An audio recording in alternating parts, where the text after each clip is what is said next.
Madame la ministre du Travail, arrêtez de faire les poches aux chômeurs.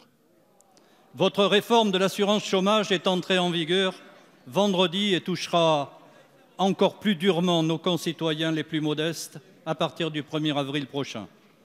Sur plus de 2 600 000 chômeurs indemnisés, près d'1 300 000 vont perdre des droits et voir amputer leur pouvoir d'achat.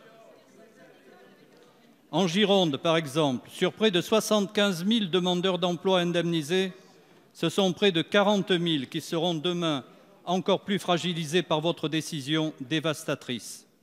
Dans le département proche du Tarn-et-Garonne, cher à ma présidente de groupe Valérie Rabault, et où les rues à traverser pour trouver un emploi sont encore plus rares, ce sont 7 000 demandeurs d'emploi qui seront frappés. Chacun conviendra aisément que ce n'est pas en tapant sur les chômeurs déjà précarisés que l'on gagnera la bataille contre le chômage.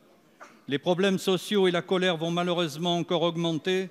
Pourtant, il y a un an, à la même époque, je vous alertais déjà sur les difficultés croissantes de nombre de nos concitoyens, mais votre surdité à la détresse des plus modestes allait entraîner de longues semaines de manifestations et d'agitation. Votre mépris est tel que vous prenez la décision concomitante et choquante de supprimer l'Observatoire de la pauvreté. Madame la ministre, ce n'est pas en cassant le thermomètre que vous éviterez la colère légitime de nombreux Français que votre politique, aussi injuste qu'inefficace, choque.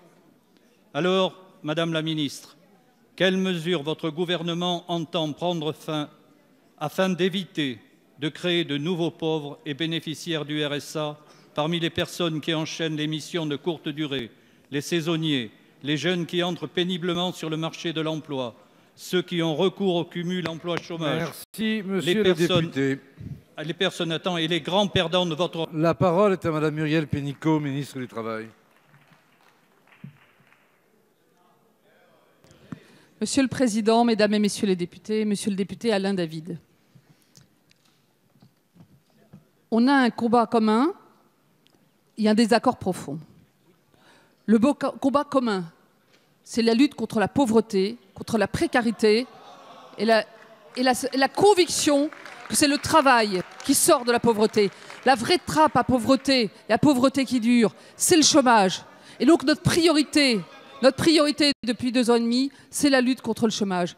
Comment ? Les ordonnances qui ont donné confiance aux PME pour recréer des emplois, pour ne plus avoir peur d'embaucher, c'est la formation professionnelle.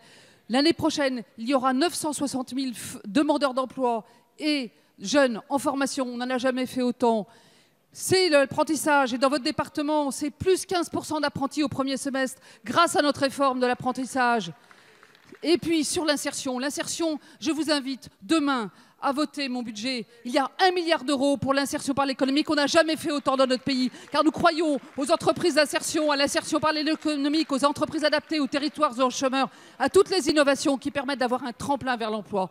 Eh bien, c'est tout cela, avec la réforme de l'assurance chômage, qui aidera à combattre le chômage. Pourquoi ? Car vous avez dit des choses qui sont fausses et je vous invite à regarder dans le détail cette réforme, ne pas vous arrêter au slogan. Je sais que vous êtes d'habitude en train de regarder dans le détail.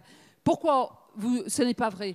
Parce que, d'abord, les seuls qui ont une diminution provisoire de leur indemnité chômage, c'est ceux qui aujourd'hui gagnent plus au chômage qu'au travail. C'est 1 chômeur sur 5, tous les experts l'ont confirmé. Et ce n'est pas leur faute, c'est la faute des règles qui ont été fixées dans le passé. Deuxièmement, travailler 6 mois, on revient à la normale, on revient à avant-crise. Le Premier ministre l'a dit, c'est un régime des plus protecteurs et nous voulons un régime protecteur. Et puis il veut saluer aussi que 1 million de demandeurs d'emploi vont avoir un accompagnement comme jamais. Les plus vulnérables, nous sommes auprès d'eux, nous ne laisserons personne au bord du chemin.